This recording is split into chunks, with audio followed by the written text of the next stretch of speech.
support. Dia nai nai ni dia bisa bosan.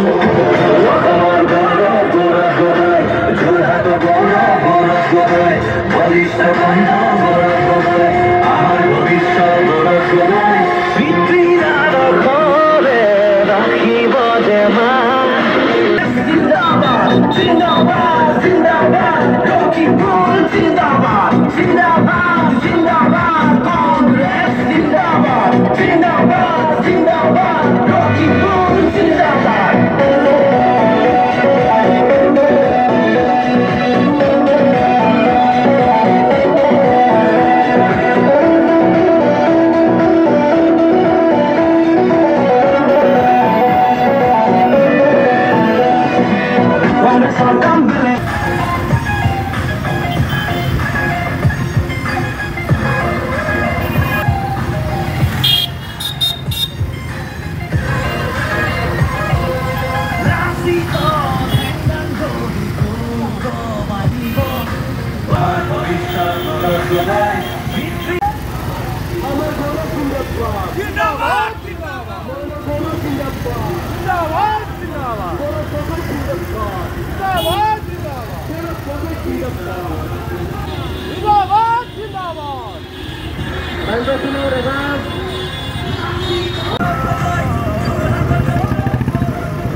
এটাই কথা ওলাইছে যে যোৰহাট লোকসভা সমষ্টি এইবাৰ আমি বুজিম, এইবাৰ আমি জিকিম।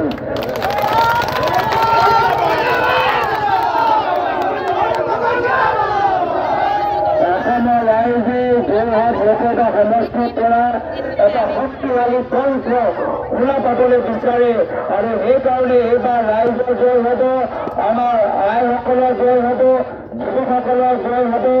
এই নিৰ্বাচন আমাৰ ব্যক্তিগত নিৰ্বাচন নহয়, এই নিৰ্বাচন আমি খেলিছো আশা কৰ্মীখিনিৰ কাৰণে, এই নিৰ্বাচন আমি খেলিছো আঙনবাড়ী কৰ্মীখিনিৰ কাৰণে, এই নিৰ্বাচন আমি খেলিছো আমাৰ কলেজৰ ছাত্ৰ ছাত্ৰীসকলৰ কাৰণে, এই নিৰ্বাচন আমি খেলিছো যিসকলে নিজৰ অঞ্চলত উন্নত চিকিৎসা বিচাৰে, এই নিৰ্বাচন আমি খেলিছো আমাৰ নদীৰ কাষত থকা আমাৰ বৃহত্তৰ আমাৰ অসমীয়া ৰাইজ, এই নিৰ্বাচন আমি অসমৰ মিচিং, আমাৰ অসমৰ বড়ো, কাৰ্বি, নেপালী, অসমীয়া, হিন্দী স্পিকিং বঙালী আমি সকলৰ কাৰণে আজি এই নিৰ্বাচন খেলিছো। এই নিৰ্বাচনত আমাৰ জয়টো নিশ্চিত, আমাৰ পৰম্পৰা আমি ধৰি ৰাখিম, আমাৰ ভাষা আমাৰ স্বাভিমান আমি ধৰি ৰাখিম। এই ক্ষেত্ৰত আজি যিদৰে সঁহাৰি পাইছো এই কথা নিশ্চিত, এইবাৰ আমি জিকিমে জিকিমে জিকিম।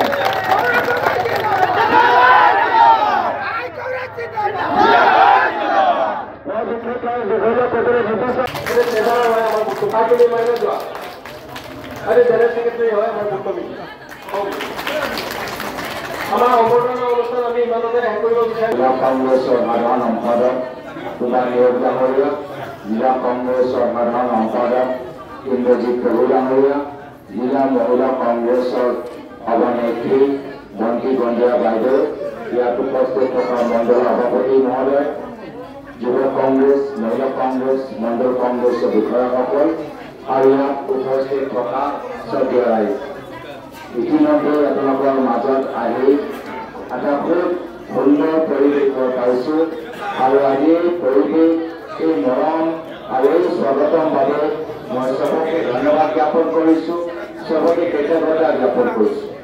এই অঞ্চলৰ মানুহে মোক আগৰ পৰাই পাই আছে, এই অঞ্চলৰ মানুহৰ লগত মোৰ এটা দীৰ্ঘদিনৰ সম্পৰ্ক আছিলে।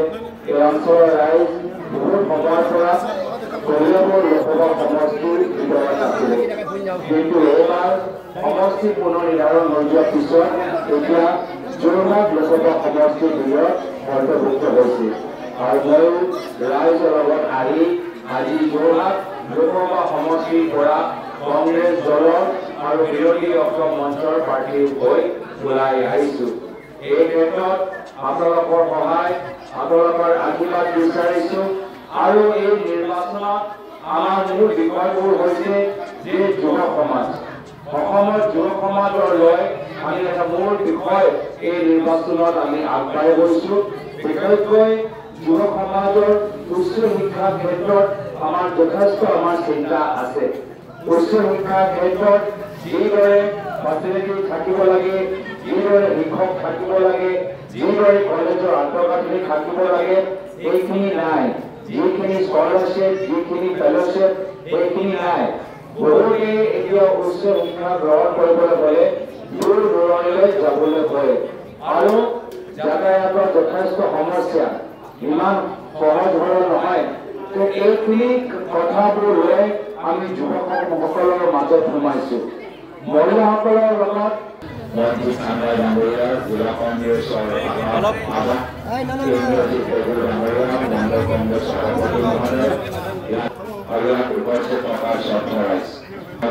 উদযাপন কৰিছে আৰু মই ইয়াৰ পূৰ্বে বহুদিন পৰা খাবলৈ গৈছিলোঁ বা প্ৰয়াস উৎসৱ উদযাপন কৰিবলৈ গৈছিলোঁ আৰু সেইকাৰণে বিশেষভাৱে এইবাৰ বাপুতি চুকৰ প্ৰয়াসৰ কাৰণে মই নিজে বহুত সময় পৰা ভাত খাই আছিলোঁ।